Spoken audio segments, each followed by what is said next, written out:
Génération 5, génération 6, génération 7, génération 8, génération 9, génération 10, génération 11, génération 12, génération 13, génération 14, génération 15, génération 16, génération 17, génération 18, génération 19, génération 20.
Nous sommes sur la place où répétait l'orchestre de la Gécamine.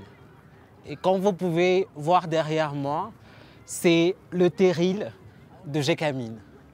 Hercule jouait la deuxième trompette dans l'orchestre de la Gécamine. Et il paraît qu'il avait un caractère plutôt colérique et explosif. Et ça se voyait aussi dans sa manière de jouer. Mais puisque personne ne savait réellement ce qu'il ressentait, son caractère, la nature de son caractère est restée jusqu'à ce jour un mystère. Et vous savez, récemment, j'ai fait la rencontre d'un des musiciens qui travaillait avec Hercule dans l'orchestre. Il m'a laissé savoir qu'à chaque fois qu'on posait la question à Hercule d'expliquer la crise de la Gécamine, il leur racontait souvent l'une des fables de Jean de La Fontaine.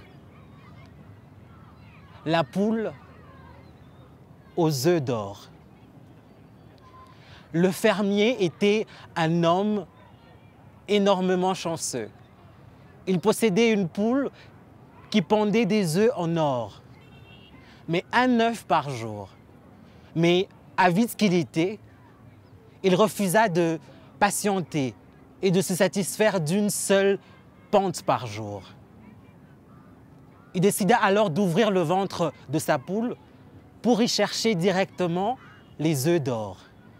Mais malheureusement, il s'est rendu compte que c'était une erreur parce que la magie n'opérait uniquement lorsque la poule prenait son temps pour pondre son œuf.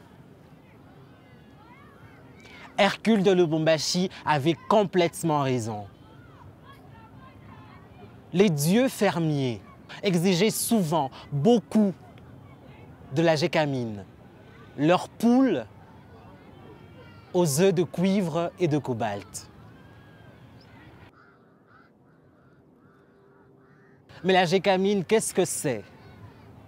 C'est une entreprise, la générale de carrière et des mines. Mais c'était aussi plus que ça. Mobutu l'avait nationalisé après avoir exproprié les Belges qu'il avait créés au début du XXe siècle. Mais même après ça, l'esprit paternaliste est resté le même. Gécamine, Joe Baba, Joe Mama. Voilà ce que les gens disaient à Lubumbashi. Ça signifie Gécamine, c'est papa, c'est maman en Swahili. Et pour le petit enfant que j'étais, cela était encore vrai, puisque mes deux parents y travaillaient. Ils faisaient partie, comme des milliers d'autres, de la Gécamine. Gécamine, Joe Baba, Joe Mama. La Gécamine était le cœur et le poumon de la ville, et même du pays. Elle faisait tout. Elle avait permis la création d'entreprises de distribution d'eau, d'électricité et même de chimie. Elle faisait tout pour ses travailleurs, les primes, les études de leurs enfants, les soins médicaux et même les vacances. L'argent circulait dans toute la ville et tout le monde se retrouvait. Gécamine, Joe Baba, Joe Mama. Je me rappelle de matchs de foot des travailleurs, de l'orchestre de la Gécamine.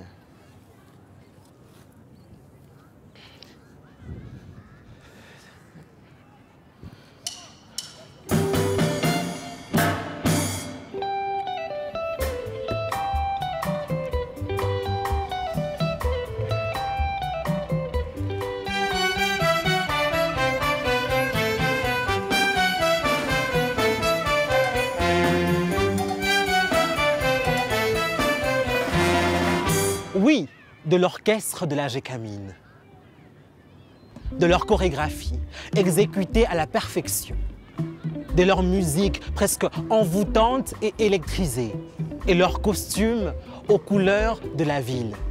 Gécamine, Joe Baba, Joe Mama. Mon père était ingénieur civil et ma mère infirmière. Tous les deux ont connu le meilleur, mais aussi les pires jours de l'entreprise. Mais aussi nous, leurs enfants, c'est-à-dire mes 5 frères et sœurs et moi-même. Vous savez, en 1989, quand moi je suis venu au monde, la Gécamine était déjà en crise. Mes parents n'avaient été payés que rarement. Ils devaient se débrouiller, mais ils n'en parlaient pas. Jamais, alors vraiment jamais. Et il a donc fallu attendre 2001, quand j'avais 12 ans, pour réellement comprendre cela. Uniquement parce qu'on était obligé de quitter la belle maison dans laquelle on avait grandi. C'était une belle maison avec piscine, hein, je vous assure. Pour aller habiter dans une maison inachevée. Et c'est là que j'ai compris.